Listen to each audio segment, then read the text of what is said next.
Okay. Mudragada గారి పంచాయతీ ఏంటి? వాళ్ళ అమ్మాయి ఈరోజు ఒక వీడియో రిలీజ్ చేసింది. మీరే ఆ వీడియో రిలీజ్ చేయించామని చెప్తున్నారు, నిజమా? ముందుగా మీకు ప్యానెల్లో ఉన్న పెద్దలకి 99 వీక్షకులకి గుడ్ ఈవినింగ్ అండి.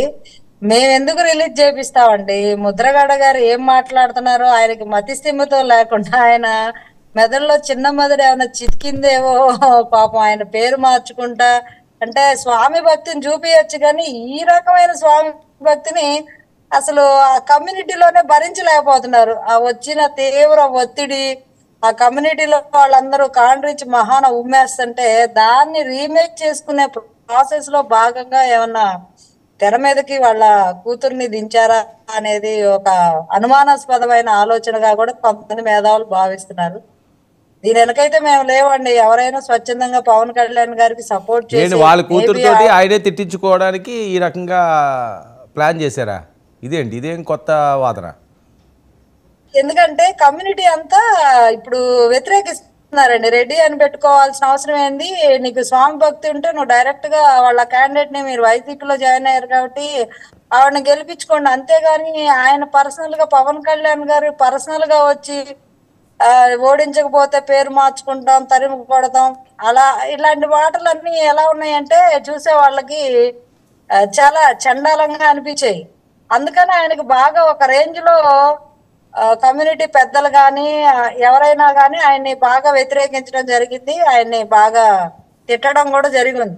దాంతో కమ్యూనిటీ దూరం అయిపోయింది అనే భయం అనేది ఆయనకి పట్టుకున్నట్టు. ఓకే.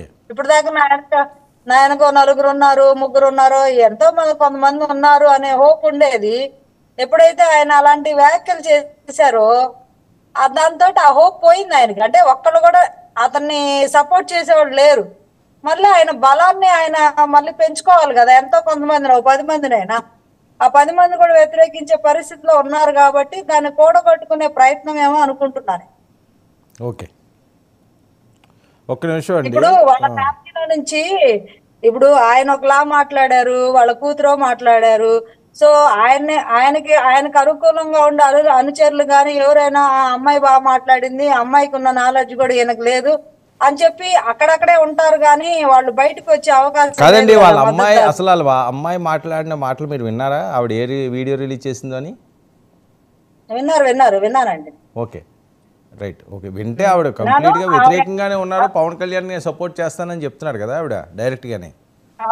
అవును ఆవిడ మాట్లాడిన దాన్ని మేము స్వాగతిస్తున్నామండి. ఏదైతే ఆవిడ మాట్లాడారో అది నిజంగా ఆవిడ అభిమానంతో ఆవిడ క్రాంతి భారతి గారు పవన్ కళ్యాణ్ గారి గురించి అది అభిమానంతో మాట్లాడిన మాటలు అయితే మేము చాలా హర్షిస్తాము, స్వాగతిస్తాము. దీని కనుక హిడెన్ గా పొలిటికల్ ఎజెండాస్ ఉన్నాయి అనుకోండి, అంటే ఎప్పుడైనా మనకి ఒక స్టేట్మెంట్ తర్వాత కదా తెలుస్తున్నాయి. అంటే ఎప్పటికీ ఏ సమీకరణాలు ఎలా మారుతున్నాయి అంటే దేన్ని నమ్మలేని పరిస్థితుల్లో ఈ రోజుల్లో రాజకీయాలు ఉండిపోయినాయి అన్నమాట. ఇప్పుడు మా గురించి బాగా మాట్లాడారులే అని చెప్పి ఆనందంలో మేము తేలిపోవడానికి లేకుండా అయిపోయింది. తర్వాత వెంటనే మా మీద ఏదో ఒక బండ వేసే పరిస్థితి వస్తుంది. సో దాని వల్ల ఓకే. మరి క్రాంతి ఇన్ని రోజులు పెట్టి ముద్రగడ పద్మనాభం గారు పవన్ కళ్యాణ్ గారు డైరెక్ట్గా హిట్ చేస్తున్నారు, తరిమి పిఠాపురం నుంచి కొడతాను అనే సవాళ్ళు విసురుతున్నారు. మరి వాళ్ళ అమ్మాయి వచ్చి మీరు ఎలా మాట్లాడటం కరెక్ట్ కాదు, మీకు నేను బాసటగా ఉంటాను, లేకపోతే మీకు సపోర్ట్ చేస్తున్నాను అని చెప్పడంతో మరి కళ్యాణ్ గారు ఏవైనా దాన్ని పాజిటివ్గా తీసుకుండి ఆవిడతో